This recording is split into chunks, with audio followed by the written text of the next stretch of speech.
Assalamualaikum warahmatullahi wabarakatuh. Waalaikumsalam warahmatullahi Sobat wabarakatuh. Kicau Jelata, dimanapun berada, ketemu lagi kita di pekan terakhir tahun 2020. Ya. Bahkan hari Jumat kita sudah memasuki tahun baru ya, 2021 tanggal 1 Januari 2021. Di akhir tahun ini kita dikejutkan dengan statement dari mantan Wapres 2 kali ya, 2 periode dengan 2 presiden ya. Pak Yusuf Kala ya, yang menyatakan di Warta Ekonomi ini, kita kutip nih, utang Indonesia bengkak, JK.2 bisa-bisa 40% APBN cuma untuk bayar bunga dan cicilan. 40% untuk bayar bunga dan cicilan APBN. Oh. Negara ini mau jalan seperti apa nih Bang ke depan ini? Ya mungkin coba kita ngobrol-ngobrol lah sebagai jelata ya. Ya. Mungkin bisa juga memberikan sedikit bahan diskusi untuk sobat-sobat Kicau Jelata di manapun berada, untuk bahan renungan juga bahwa negara kita akan menggunakan APBN tahun-tahun berikutnya itu 30-40% hanya untuk membayar bunga, utang dan cicilan pokok. Iya. Menurut Bang, kita gimana? Ini kan sebenarnya pernyataannya Pak JK ini setelah melihat nota keuangan barangkali ya yang dideklar oleh Kementerian Keuangan, bahwa sebenarnya untuk tahun 2021 itu ya kan belanja negara itu dianggarkan 2750 triliun gitu kan. Lalu salah satu komponen pengeluaran adalah cicilan pokok hutang dan bunga ya.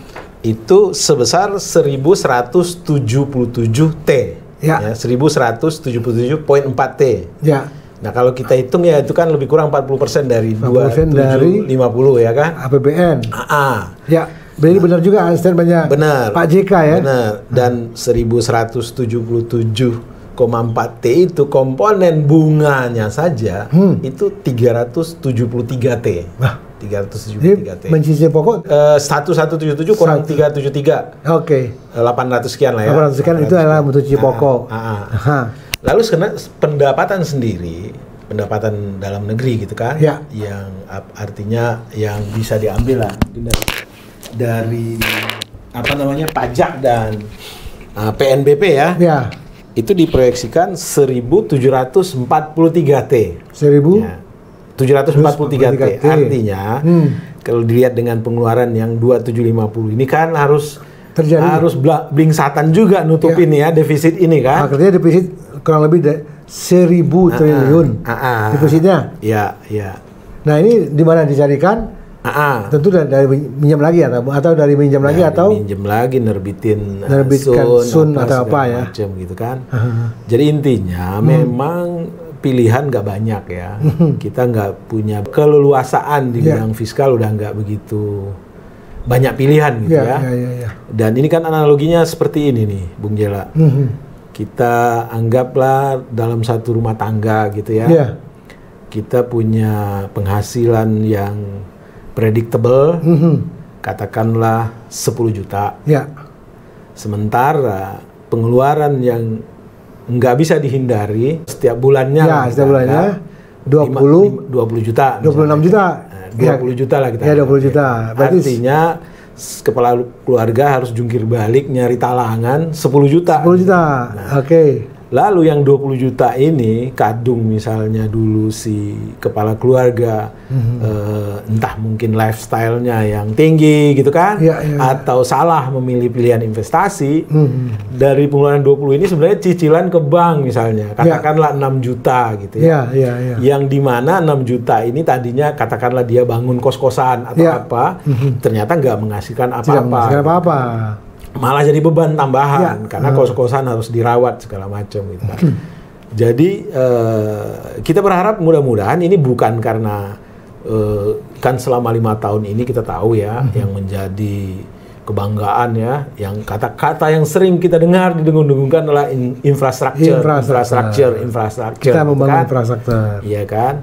Oke lah, setahun, 2-3 tahun kita masih bisa terima lah bahwa infrastruktur itu bukan sesuatu yang instan dalam menghasilkan gitu kan.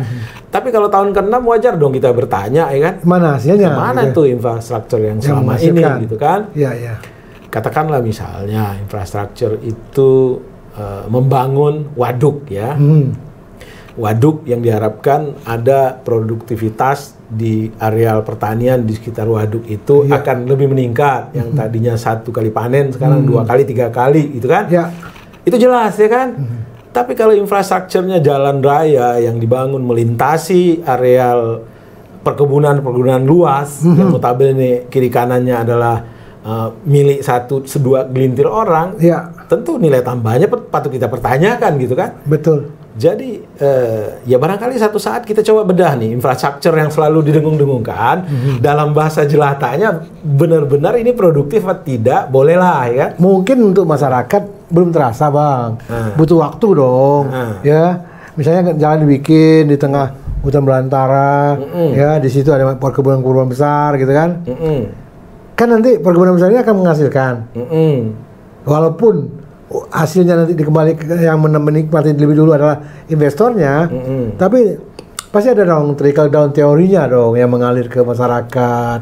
Tapi sebenarnya nggak fair juga, karena APBN ini kan harusnya politik anggaran itu memenangkan yang banyak gitu ya, yang banyak gitu. Kalau APBN digiring untuk pembangunan infrastruktur untuk sekelintir orang, ya politik anggarannya nggak benar dong gitu kan. Jadi yang wakil rakyat kita itu wakil rakyat atau wakil konglomerat atau wakilnya kapitalis gitu kan. Iya.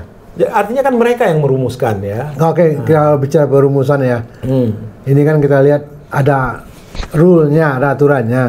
Bahwa defisit anggaran itu hanya boleh sekitar 2,3% dari PDB. Itu dulu. Sekarang dilebarkan ini dilebarkan dalam rangka menghadapi pandemi Perpu nomor 2 ya. Perpu nomor 2. Jadi sekarang dilebarkan selebar-lebarnya bisa sampai 5,6. Jadi tujuannya pemerintah ini ya menyelamatkan masyarakat nih, menyelamatkan keuangan negara ini, Bang.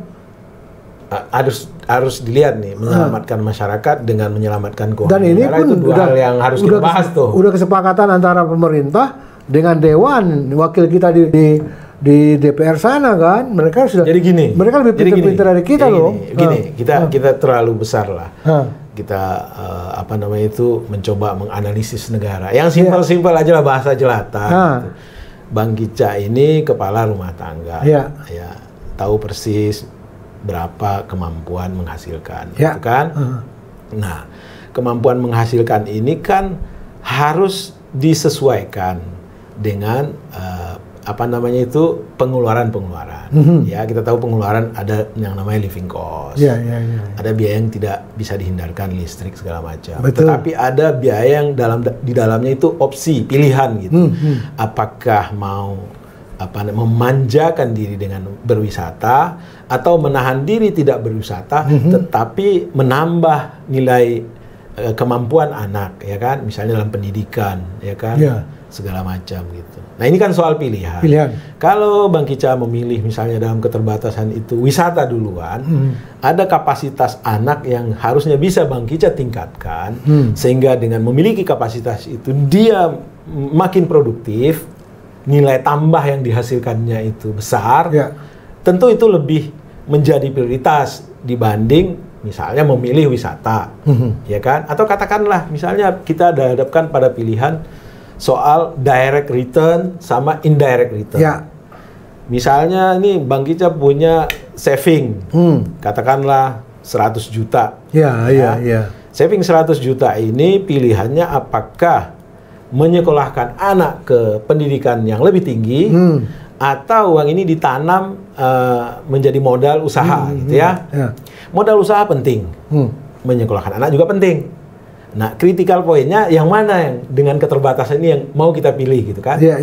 Nah, meskinya kalau yang waras berpikirnya mungkin menambah kapasitas modal itu ditunda dulu. Lebih bagus menambah kapasitas berpikir, kemampuan kapabilitas anak, kan? Jadi uang yang katakanlah 100 juta ini yang paling rasional tuh Bank Kicap investasikan untuk meningkatkan kemampuan anak gitu. Karena sehingga anak mampu beberapa tahun ke depan tuh dia tidak lagi membebani Bank Kicap karena dia udah merupakan apa namanya itu pribadi yang bisa memberi nilai tambah, ya kan? Dan dia bisa berkompetisi ya, segala macam. Ketimbang Bank Kicap pilih dagang yang nggak jelas ya, uncertainty juga, entah untung entah rugi. Gitu. Ini soal pilihan ini ya. Sebenarnya pengaturan budgeting di pemerintah itu nggak jauh beda dengan rumah tangga gitu kan. Kalau si bapak ya senangnya ya apa namanya itu, kalau orang Padang bilang rancak di labuah, ya kan? Pakaian anak, sepatu anak, ya kan? Makan di restoran ini segala macam yang diutamakan. Supaya terkenal. Dan dia sementara dia mengorbankan apa namanya itu budget ini yang seharusnya bisa dipakai untuk peningkatan kemampuan atau kapasitas si anak. Ya ujung dari semuanya penyesalan gitu ya. Tapi gini Bang, ya ini kan yang duduk di dewan, yang duduk di kementerian, itu kan orang-orang jago-jago semua, pintar-pintar semua. Pasti mereka lebih hebat dari jelata ini. Oh iya jelas. Mereka tentu lebih tahu prioritas mana untuk investasi kemana yang terbaik untuk masa depan bangsa ini, Bang. Iya. Gitu gimana? Iya dong, pasti dong mereka orang canggih-canggih kok. Ini kita cuma jelata aja. Kita analogkan dengan rumah tangga aja udah berantakan di depannya nih. Tapi mereka orang-orang ahli yang sudah punya, ada apalagi Menteri Keuangan kita yang faktanya begini saja. Utang luar negeri kita itu udah tembus 6.000 triliun. Ya kan? Beban bunga dari 6.000 triliun ini adalah 373 triliun. Ya kan? Lalu beban pokoknya yang sisa pokoknya tahun 2021 kita harus menyediakan uang 1.177 triliun untuk beban cicilan hutang pokok dan bunga. Sementara pendapatan katakanlah indirect return ya dari investasi, pajak, dari pajak segala macam itu hanya 1.743 gitu kan. Jadi nggak terlalu susah kita melihat bahwa memang something wrong ya dalam politik anggaran kita. Ini bahasa jelatanya aja. Bahasa jelatanya begitu. Iya kan? Wajar dong 6 tahun kita nagih infrastruktur mana yang meningkatkan produk domestik bruto kita gitu kan. Kan harusnya kan investasi itu yang di infrastruktur itu harusnya memang meningkatkan produk domestik bruto yang seperti tadi kita contoh, dibangun irigasi, sawah ladang di sekitarnya itu yang tadinya 2 kali panen jadi 4 kali, ya kan? Bangun jalanan yang tadinya orang mengangkut apa namanya itu hasil buminya ke pasar itu butuh waktu yang lama, sekarang lancar, ya kan? Bangun infrastruktur telekomunikasi, ya kan? Yang tadinya orang komunikasinya dalam memantau harga, perkembangan segala macam itu susah, ya kan? Sekarang aksesnya gampang. Bangun infrastruktur kesehatan yang tadinya orang sakit-sakitan sekarang menjadi sehat, produktivitasnya ujungnya kan ke PDB semua, gitu kan? Lah PDB kita ini ya let's say lah ada blessingnya, ada pembenarannya ini COVID gitu kan, ya kan? Tetapi kan COVID kan baru 9 bulan ini gitu. Ya kan? Sementara ini kita pemerintahan sudah berjalan 6 tahun. 6 tahun. Oke, jadi gini terkait dengan statementnya Pak JK tadi ya. Ini ada pernyataan menarik juga dari Pak Fahri Hamzah nih, mantan ex-politisi PKS ya. Yang sekarang di Gelora ya. Sekarang di Gelora. Dia bilang begini. Sekarang kita cari jalan bersama. Sebelum itu pemerintah harus jujur bahwa lagi berat atau jangan-jangan saking hebatnya kabinet ini ternyata anteng-anteng aja gitu kan. Cuman kita harus juga fair juga kan. Di sini ada jawaban dari staf khusus Menteri Keuangan yang siapa? Pak Justinus Prastowo, ya, kita itu mengakui defisit saat ini merupakan yang tertinggi. Betul. Namun perlu diingat kondisi ini merupakan dampak pandemi. Akibatnya ekonomi melambat. Penerimaan pajak turun, ya, belanja naik, sehingga pembiayaan meningkat. Nah, kita akan melebarkan defisit meningkat. pembiayaan meningkat. Nah, ini kelanjutannya, statementnya dia, kita melebarkan defisit demi menyelamatkan rakyat dan perekonomian dari pandemi, katanya, gitu kan. Nah, ini kita harus fair juga nih, kita baca dulu deh sedikit lagi nih pernyataannya Justinus ini. Justinus menjelaskan soal defisit. Pemerintah dan DPR sudah sepakat melebarkan angkanya hanya sampai 2022. Sehingga pada 2023 atau 2 tahun ke depan kembali di bawah 3%. Ya, itu kan yang perpu. Dengan begitu disiplin fiskal dijalankan sungguh-sungguh. Kemenkeu juga terus menjaga agar rasio utang tetap sehat dan memperhitungkan sustainabilitas. Ini gini, soal rasio hutang juga kan selalu kita masih lebih rendah dari Jepang, kita masih rendah dari Amerika gitu kan. Oke lah secara persentase gitu kan. Tapi apa nggak dipakai ukuran lain? Apakah kemampuan membayar tiap orang Amerika dan tiap orang Jepang itu selevel dengan orang Indonesia gitu kan? Jadi nggak benar juga kita kalau pakai angka absolut orang udah 60%, orang udah 70%, kita baru masih 40%.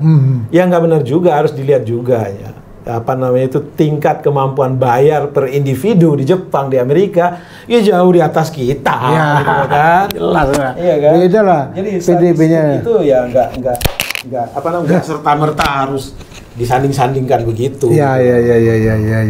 Oke, saya masih lanjutkan sedikit lagi nih pernyataannya Justinus ini ya. Lantas apa yang dilakukan pemerintah agar defisit tidak semakin melebar?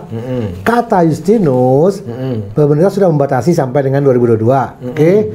Kemudian seiring dengan pemulihan ekonomi, belanja tetap didesain efisien dan fokus pada penanganan dampak pandemi.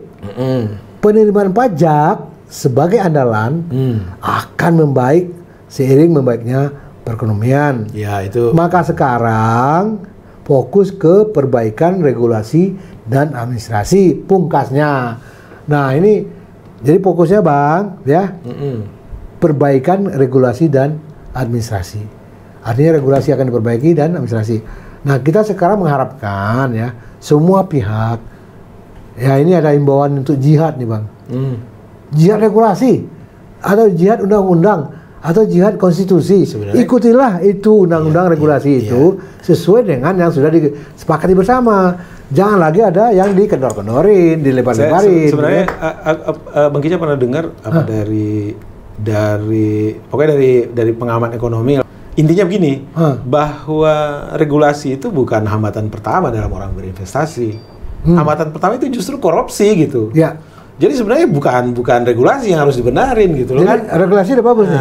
Regulasi memang jadi hambatan tapi bukan hambatan utama gitu. Contoh kasus saja lah, di saat kita lagi ngos-ngosan menghadapi corona, ya kan, masyarakat banyak sangat terganggu kehidupannya. Lalu ada alokasi anggaran untuk mereka. Dan itu memang hak mereka, itu bukan bantuan sebenarnya, itu hak mereka. Ya kan? Tega-teganya itu Menteri Sosial ya, Departemen Sosial ngembat gitu loh kan. Ini kan benar-benar Bang Kicca bilang itu biadab.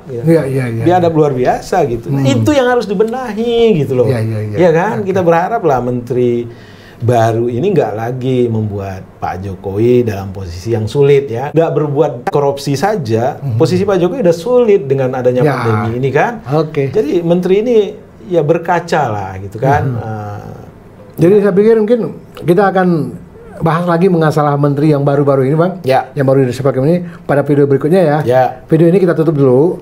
Dengan suatu harapan ya, regulasi dan administrasi mau diperbaiki. Mari kita jihad bersama-sama untuk mematuhi administrasi dan regulasi itu. Jadi itu hal yang sangat berat sekali memang untuk patuh kepada jihad itu sebenarnya jihad di operatornya harusnya kan, di lembaga-lembaga yang punya otoritas untuk melaksanakan. Benar-benar betul bertekad untuk melaksanakan regulasi dan administrasi yang sudah disepakati bersama. Jangan lagi masyarakat dibebani oleh embel-embel ini itu segala macam ya kan. Baik, terima kasih. Mungkin itu yang bisa kita sampaikan. Kita akan ketemu lagi di video berikutnya mengenai hasil beberapa menteri yang di-reshuffle ya di kabinet yang beberapa hari yang lalu terjadi. Ya. Terima kasih. Assalamualaikum warahmatullahi wabarakatuh. Waalaikumsalam. Salam sehat dan bahagia. Wabarakatuh.